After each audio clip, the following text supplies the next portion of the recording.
پہلے ایک ویڈیو دیکھیے آپ، پھر میں آپ کو ایکسپلین کر کے سمجھاتا ہوں۔ اپنے فائدے کے لیے دوسروں کو نقصان پہنچانے کا گناہ۔ اپنے فائدے کے لیے دوسروں کو نقصان پہنچانا اسلام میں ایک بہت بڑا گناہ، یہ ظلم، خود غرضی اور بے انصافی کی علامت ہے جس کی سخت مذمت کی گئی ہے۔ قرآن کی تعلیم اللہ تعالیٰ فرماتا ہے اور ایک دوسرے کا مال ناحق نہ کھاؤ اور نہ ہی لوگوں کو نقصان پہنچانے کے لیے ناجائز طریقے اختیار کرو۔ سورہ بقرہ آیت نمبر 188۔ ایک اور جگہ فرمایا بے شک اللہ ظالموں کو پسند نہیں کرتا۔ حدیث مبارک نبی کریم صلی اللہ علیہ وسلم نے فرمایا نہ خود نقصان اٹھاؤ اور نہ کسی دوسرے کو نقصان پہنچاؤ۔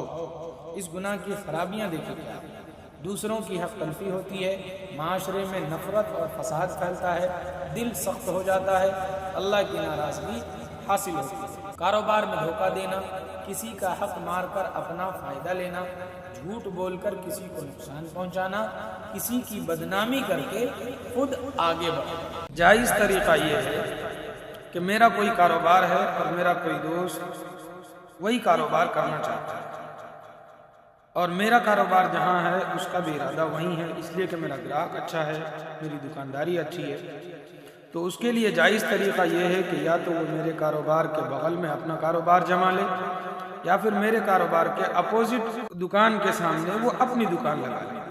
یہ ہے جائز طریقہ، لیکن اس کے لیے ناجائز طریقے دیکھیے کتنے خطرناک ہیں۔ حالانکہ گناہ اتنا بڑا ہے کہ اللہ کے سامنے اس کی کوئی معافی تلافی نہیں ہے، لیکن وہ جو طریقے اپنا رہا ہے دیکھیے کتنا خطرناک۔ ناجائز طریقہ یہ ہے کہ میرے کاروبار کو کسی دوسرے کے ساتھ مل کر چغلیاں کر کے، میری برائیاں کر کے بند کرانے کی کوشش کی جائے۔ اگر اس سے بھی نہ ہو تو پھر جادو ٹونے کا سہارا لے کر میرے کاروبار کو بند کرانے کی کوشش کی جائے۔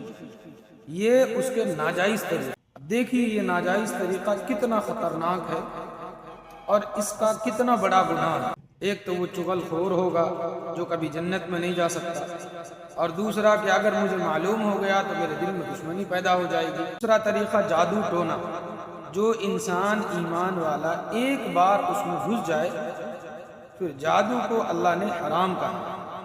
چلیے یہاں پر میں آپ کو ایک بہترین نقطہ سمجھانے کی کوشش کرتا ہوں۔